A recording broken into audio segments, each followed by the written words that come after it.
Eureka by John Thomas, Volume 1, Chapter 3, Section 3, Part 7, The Counsel of the Spirit.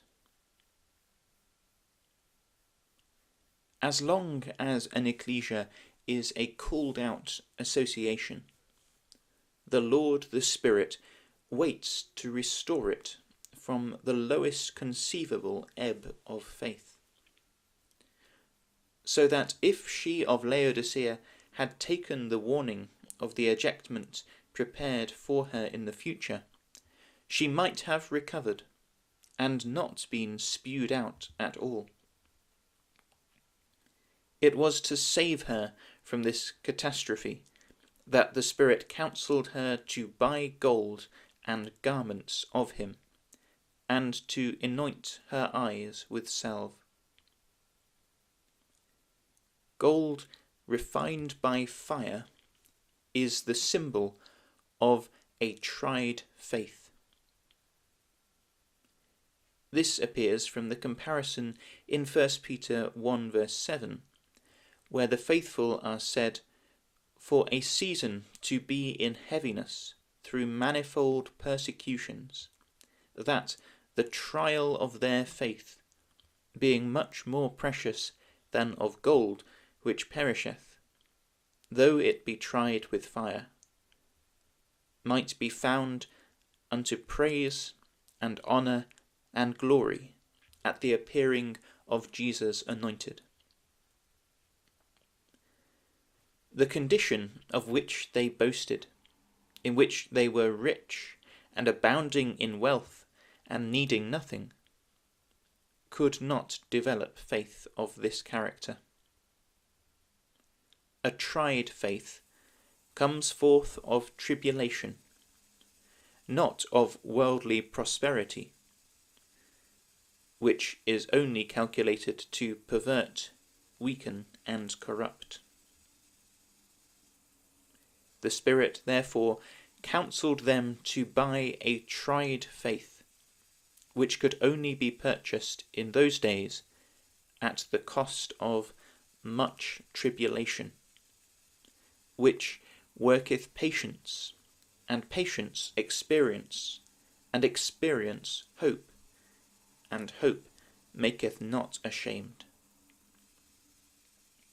To become subject of the tribulation, they had only to contend earnestly for the faith, once for all delivered to the saints, which would put them into antagonism with the world without, and the lusts of the flesh within. They would not then be able to say that they had need of nothing, for they would most likely find themselves stripped of everything, and reduced to an humble dependence on the goodness and bounty of God. To buy a tried faith, then, would be the fruit of zeal, and of a change of mind, and the cause of their justification or investment with the white garments of righteousness. But to arrive at this most desirable anti-Laodicean state, it was necessary that the eyes of their understandings be anointed with the unction of the Spirit, that they might perceive what, with all their piety and wealth, they were perfectly blind to. The Spirit's eye salve is the word of the testimony contained in the writings of the prophets and apostles. If they would work this into their eyes, anoint them well with it, they would be brought to see how wretched, pitiable, poor, blind, and naked they really were. They would discover that instead of having need of nothing, they were in need of everything, and needed that one teach them again the first principles of the oracles of the deity, and had become such as had need of milk, not of strong meat. Possessed of a tried faith, and invested with righteousness, with the gifts of the Spirit, they would have been rich indeed, and well clothed, and enlightened, and fit to appear before the anointed Jesus with praise and honour and glory at his apocalypse.